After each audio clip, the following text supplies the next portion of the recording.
इस नए वीडियो में आपका स्वागत है। आज हम क्लास 9 भारतीय वन चैप्टर 3 पढ़ेंगे, परमाणु, अणु और आयन। पिछले अध्याय में हम लोगों ने पदार्थ की प्रकृति में इसका होता है गुण, और तत्वों के संयोग से यौगिकों के निर्माण के बारे में, यानी यौगिक जो होते हैं कैसे बनते हैं, इसके बारे में पढ़ चुके हैं।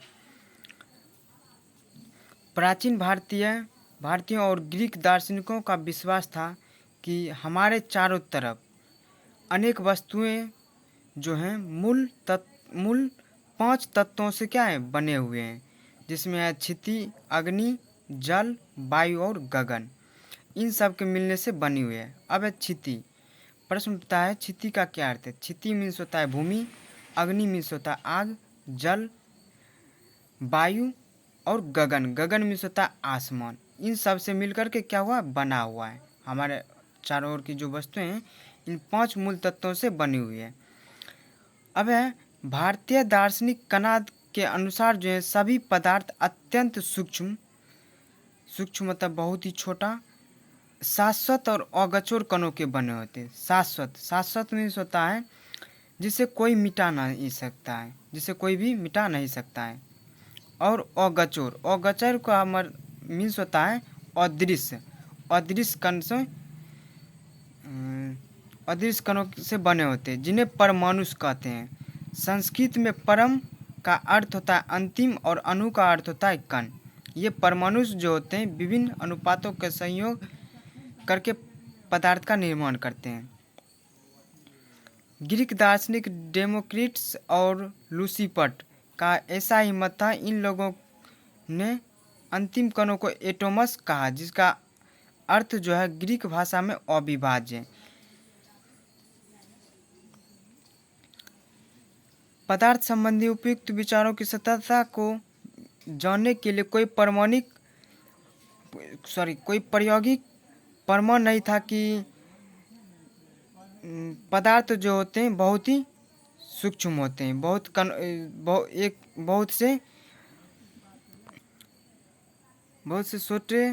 छोटे सूक्ष्म कणों के बने होते हैं। लेकिन 18वीं शताब्दी के अंत में लब्भाजे एवं अन्य वैज्ञानिकों ने रासायनिक संयोग के बारे में कई नियमों का प्रतिपादन किया, यानी पदार्थ जो होते हैं कैसे संयोग करके बनते हैं।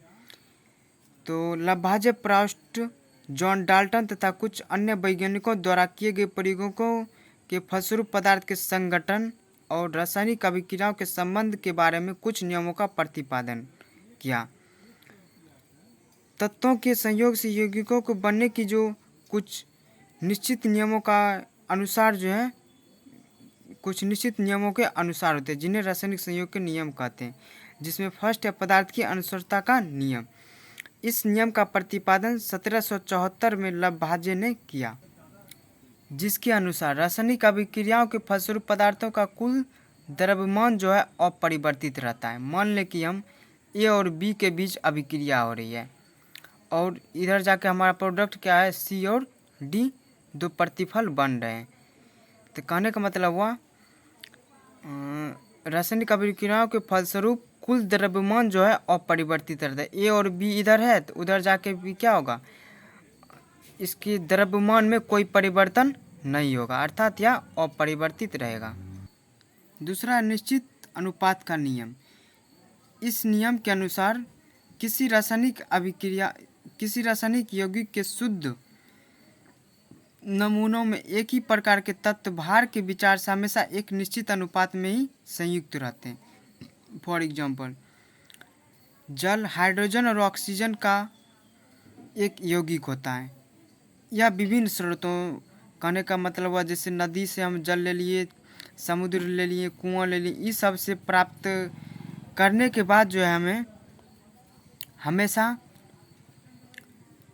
हमेशा हम पाएंगे कि भार के विचार से 9 भाग में 1 भाग हाइड्रोजन और 8 भाग जो है ऑक्सीजन होता है। यानी हम पाएंगे कि 9 भाग में 1 भाग हाइड्रोजन का होगा और 8 भाग ऑक्सीजन का होगा। अर्थात जल जो है हाइड्रोजन और ऑक्सीजन का यह जो अनुपात होता है सदैव क्या होता है, निश्चित ही होता है। अब कार्बन डाइऑक्साइड की बात करते हैं। कार्बन डाइऑक्साइड और ऑक्सीजन एक यौगिक है। कार्बन डाइऑक्साइड चाहे किसी भी माध्यम से प्राप्त किया जाए, हम पाएंगे कि भार के विचार से उसके 11वें भाग में हमेशा 3 भाग कार्बन और 8 भाग जो है ऑक्सीजन ही रहता है। यह अनुपात कार्बन डाइऑक्साइड के बनने की विधि है, उसके स्रोतों पर निर्भर नहीं करता है। अब है डाल्टन के परमाणु सिद्धांत की मान्यताएं।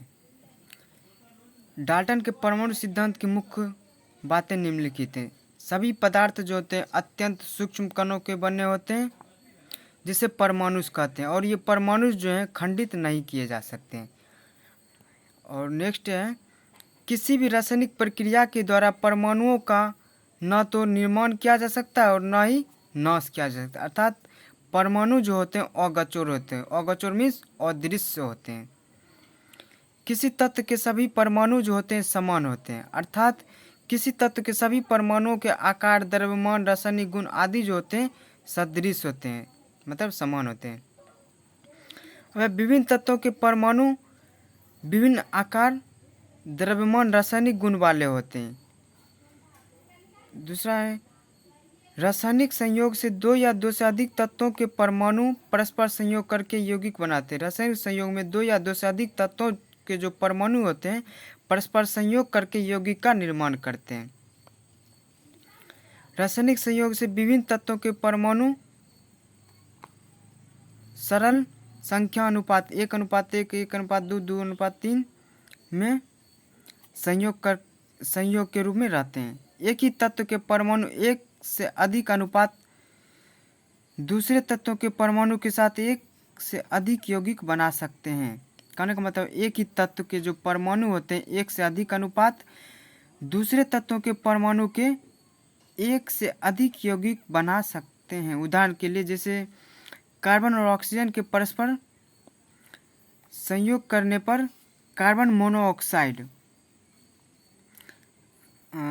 में कार्बन का एक परमाणु ऑक्सीजन के एक परमाणु के साथ संयोग करता है। जब कार्बन डाइऑक्साइड CO2 में कार्बन का एक परमाणु ऑक्सीजन के 2 परमाणुओं के साथ संयोग करता है, अतः कार्बन मोनोऑक्साइड में कार्बन और ऑक्सीजन की परमाणुओं की जो संख्या 1:1 में रहती है। अब नेक्स्ट वीडियो में डाल्टन के परमाणु सिद्धांत के गुण के बारे में जानेंगे।